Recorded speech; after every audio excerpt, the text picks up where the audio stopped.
জালেমরা আজকে ঐক্যবদ্ধ, কিন্তু আজকে আলেমরা বিভক্ত। দুর্ভাগ্য, হতাশা কোথায় রাখি?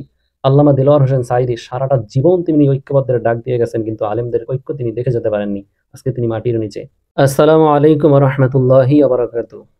বাংলাদেশের বর্তমান এই উদ্ভট পরিস্থিতির জন্য কিছুটা দায় আলেমদেরও। তার কারণ হচ্ছে আলেমরা ঐক্যবদ্ধ নয়। সকল আলেম মৌলিকভাবে মৌলিক বিষয়গুলো নিয়ে এখনো তারা ঐক্যবদ্ধের এক প্ল্যাটফর্মে তারা উপস্থিত হতে পারেননি, তারা বসতে পারেননি। এটা এই জাতির আলেম সমাজের ইসলামপন্থীদের জন্য এটা একটা দুর্ভাগ্য। জালেমরা আজকে ঐক্যবদ্ধ, কিন্তু আজকে আলেমরা বিভক্ত। দুর্ভাগ্য, হতাশা কোথায় রাখি? আল্লামা দেলোয়ার হোসেন সাঈদী সারাটা জীবন তিনি ঐক্যবদ্ধের ডাক দিয়ে গেছেন, কিন্তু আলেমদের ঐক্য তিনি দেখে যেতে পারেননি। আজকে তিনি মাটির নিচে।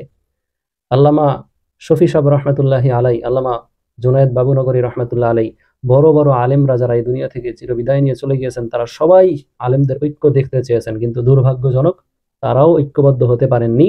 বর্তমান সময়ে যারা আলেমরা আছেন উচ্চ পর্যায়ে, কেউ তারা আজও ঐক্যবদ্ধ হতে পারেননি।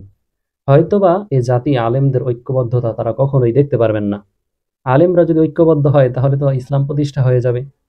বামপন্থীরা, ইসলাম বিদ্বেষীরা, জালেমরা তারা কিন্তু ঠিকই ঐক্যবদ্ধ, কিন্তু আলেমরা আজ ঐক্যবদ্ধ হতে পারছে না। যখনই ঐক্যবদ্ধের দ্বার প্রান্তে সবাই উপস্থিত হয়, সামান্য সামান্য আদনা আদনা বিষয় নিয়ে আবার তাদের মধ্যে মতানৈক্য সৃষ্টি হয়ে তারা বিভক্ত হয়ে যায়। এই হচ্ছে এই জাতির ভাগ্য। এই জাতির ভাগ্যর পরিবর্তন হয়তো এত সহজে হবে না। আল্লাহ তাআলার কাছে চাই যেন আলেমরা ঐক্যবদ্ধ হতে পারে।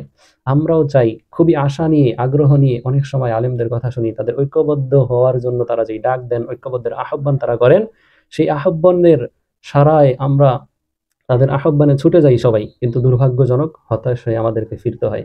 তাদেরকে আমরা ঐক্যবদ্ধ দেখতে পাই না। জানি না ভবিষ্যতে আলেমদের ঐক্যবদ্ধতা কখনো হবে কিনা। তবে হবে, হ্যাঁ, কখন? আলেমরা ঐক্যবদ্ধ জেলখানার ভিতরে, বাহিরে তারা বিভক্ত। যখন তারা আবদ্ধ হয় তখন তারা ঠিকই ঐক্যবদ্ধ হতে পারে। আবার যখন তারা ওই আবদ্ধর শিকল থেকে, দেয়াল থেকে যখন তারা বেরিয়ে আসে, তখন তারা আবার বিভক্তিতে ছড়িয়ে পড়ে।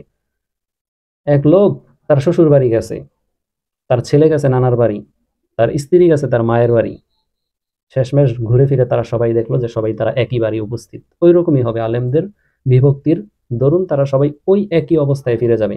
যখন তারা বিভক্তিতে ছড়িয়ে পড়বে, জালেমরা ঐক্যবদ্ধ হবে, যেই ফলের জন্য সবাই আজ ঐক্যবদ্ধ হতে চাচ্ছে, সেই ফলটা যখন জালেমদের হাতে চলে যাবে, তখন সবাইকেই কারো শ্বশুর বাড়ি, কারো মামার বাড়ি, কারো মায়ের বাড়ি যেতে হবে, কিন্তু সেই বাড়িটা হবে জেলখানা।